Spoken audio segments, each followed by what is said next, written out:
Monsieur Da Silva Lionel, on parle de vous un peu partout à cause de ce que le Seigneur a fait dans votre vie. Quelque chose de glorieux. Comment cela s'est passé? Racontez-nous. Cela a commencé il y a de cela 3 ans. Une année où, à cause d'un regain d'activité, début 2019, j'étais très fatigué. Et cela va devenir récurrent au point d'attirer l'attention de mon épouse. Loin d'être de simples malaises, l'état de santé de Lionel Da Silva commença sérieusement par inquiéter sa femme Caroline. On voit son état qui se dégrade au fur et à mesure. Il perd du poids. Il faisait de fortes fièvres. Il mouillait tous les draps. Toutes les nuits, c'était pareil. Alors là, j'ai dit, il faut que ça s'arrête. Il faut absolument qu'on aille à l'hôpital. Après une série d'analyses médicales, les médecins n'arrivèrent pas à détecter le mal dont souffrait Lionel.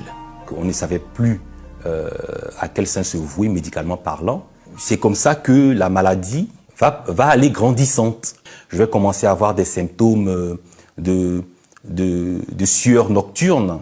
Je vais commencer à avoir les extrémités de mes membres qui deviennent noires. Je vais commencer à avoir des difficultés à me déplacer. À l'occasion d'un coup de fil passé par ma sœur qui est en Europe, ma femme va commencer à égrener les symptômes qui étaient les miens. Et c'est comme ça que dans son environnement, il y avait un médecin qui entendait et à qui ça fait tilt. Et il a dit, mais les symptômes que vous égrenez, madame, me ramènent à quelque chose. Est-ce que je peux voir les relevés médicaux? Et c'est alors que ma femme lui a envoyé les photos par WhatsApp, je le signale. Et c'est sur les photos envoyées par WhatsApp que ce médecin va s'exclamer et demander à ce que je vienne sur le champ, je vienne en France pour des examens plus poussés. Parce que c'était très grave. Parce que c'était très grave. On l'a senti à sa voix, il a dit immédiatement, il fallait que je vienne le jour même. Évacué de toute urgence sur la France, Lionel et ses proches ne pouvaient s'imaginer qu'il était dans les couloirs de la mort. On me fait faire une biopsie et c'est la biopsie qui va confirmer le cancer. Après la biopsie, je fais un scanner et c'est lui qui va vraiment donner le diagnostic qui fait peur. Le niveau du cancer, je suis déjà au stade 4, c'est-à-dire au dernier stade. On me l'annonce comme ça et ma première pensée, c'est de me demander, Seigneur, est-ce ma fin? Est-ce que c'est fini? Est-ce que je vais revoir mon pays? Est-ce que je vais revoir ma femme? Vu l'étendue du mal, on me soumet immédiatement à des soins intensifs, oui, à une chimiothérapie brutale et ardue.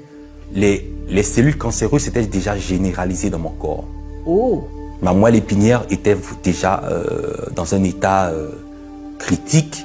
C'est dans cette foulée que je bascule dans l'inconscience. L'annonce du diagnostic vital de Lionel fut un véritable choc pour son épouse Caroline.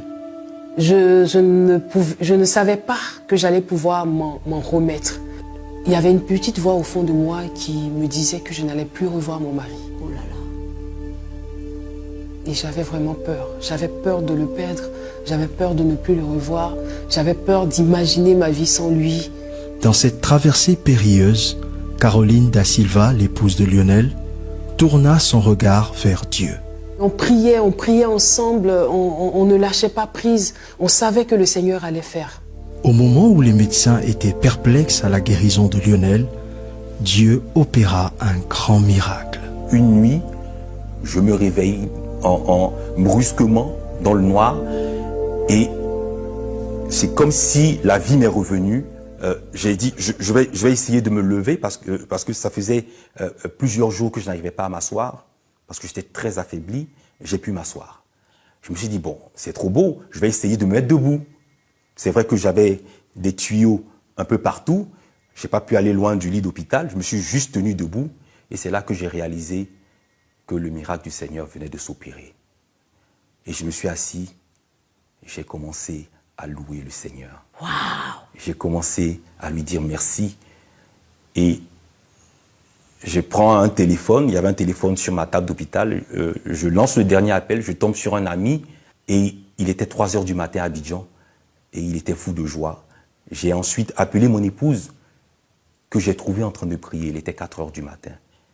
Elle était étonnée, je lui ai dit chérie, c'est moi, le Seigneur est vivant, je suis revenu.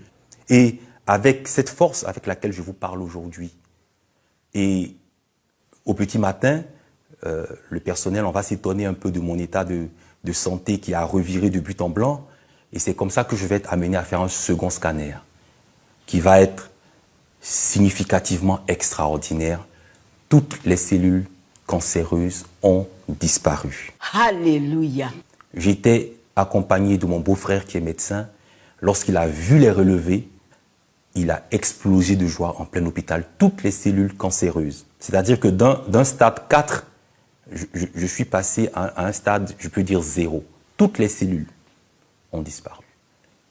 Et vous êtes rentré chez vous. Je suis rentré chez moi dans la louange et l'allégresse, pouvoir resserrer mon épouse dans mes bras et lui dire que je l'aime. Ça a été grandiose.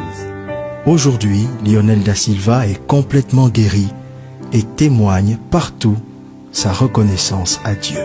J'ai un verset qui me vient en tête, c'est Jean 5 au verset 21, où le Seigneur dit « Comme le Père ressuscite les morts et donne la vie, ainsi le Fils donne la vie à qui il veut. » Et je veux dire merci au Seigneur, il est vraiment le Dieu de l'impossible. Il est vraiment celui qui n'abandonne jamais. Lorsque tout abandonne, le Seigneur Jésus est fidèle.